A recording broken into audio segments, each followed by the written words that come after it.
book, and certainly in the film, you've got an awful lot to deal with. You've got not only you've got the Dark Lord's evil forces, you've got these raging hormones all over the place as well. I'm guessing part of you must have really sort of relished the fact that you do go through so much, or was it quite daunting to cover everything from comedy to good old-fashioned love to being scared, all those things? Yeah, I mean, there really is a lot going on in this one, and I think, I mean, the dark stuff and sort of being scared and that is something we're quite used to in the previous ones.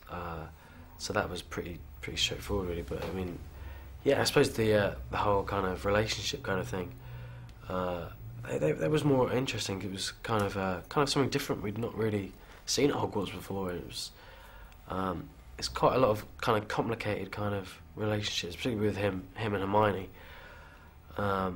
So yeah, I really enjoyed kind of that kind of side of it. It was really good fun. Even though the very, very beautiful Emma Watson is practically your cousin at this stage, given the length of time you and Dan and herself have been together, you still have to do the kissing scene, and the fact that you tend to get the giggles quite a lot on set, and this was one of those moments where giggles were going to happen. You did 5 takes. Part of me just thinks maybe you were deliberately giggling. Oh, yeah. What was it? I had a good plan. Was it quite tough, or was it actually, I don't know, it was just fun to be doing something Yeah, like that? I mean, it was quite fun. I mean...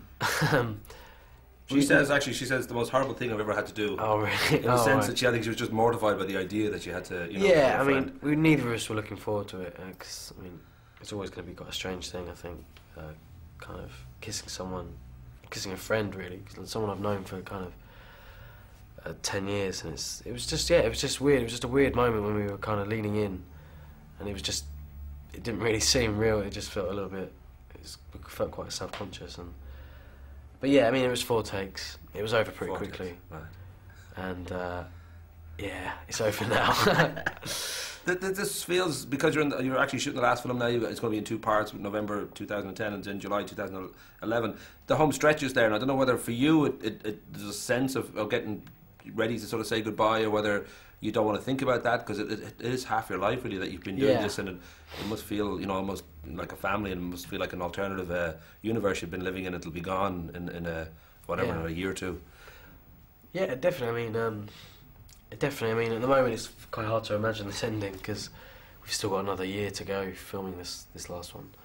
But I definitely think like the last week or so is going to be quite a weird thing, really, because yeah, as you say, it's been such a massive part of my life.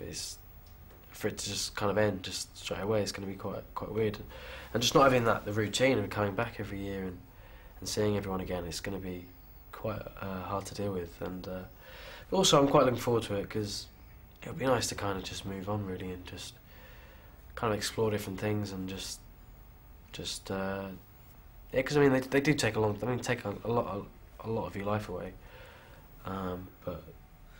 Well, I should say that post-Harry life, I know Alfonso said he felt it out of all of you. He just felt you had the biggest talent as an actor, and you yourself, you said in the Daily Mail recently that you actually have a complex about your acting ability, and you're not quite sure whether you really can act or not, and it would seem, you've certainly got a great comedic sense about you. Does it actually feel uncertain for you, the future? Because there you are, like, you've got your ice cream van, you've got your hovercraft, you've got all this, all these fans, you've got a really good life, but yet at the core you sort of have this uncertainty about whether how can I do this for the rest of my life. I don't know.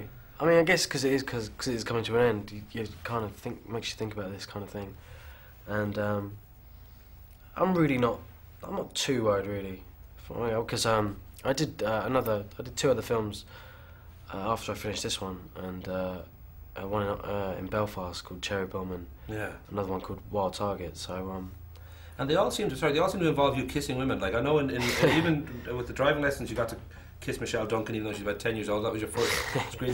In Cherry Bomb, you were on with Kimberly Nixon. Are you choosing the roles purely for the fact that there might be a moment where you get to get together with a woman? I'm not sure what happens in Wild Target, but I'm guessing there's a woman in there somewhere.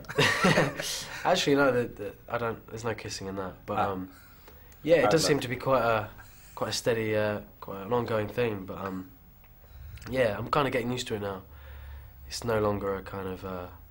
But still, with Emma, it didn't really prepare me for that. It was still quite weird, but Yeah. You should talk to the remaining Beatles, find out what it's like when the band split up, how they get on afterwards. That'll what it'll be feel like. You'll be Ringo Starr or something out there for a while, just finding your feet and being somebody else. Yeah. Listen, have fun, and I'll talk to you next year.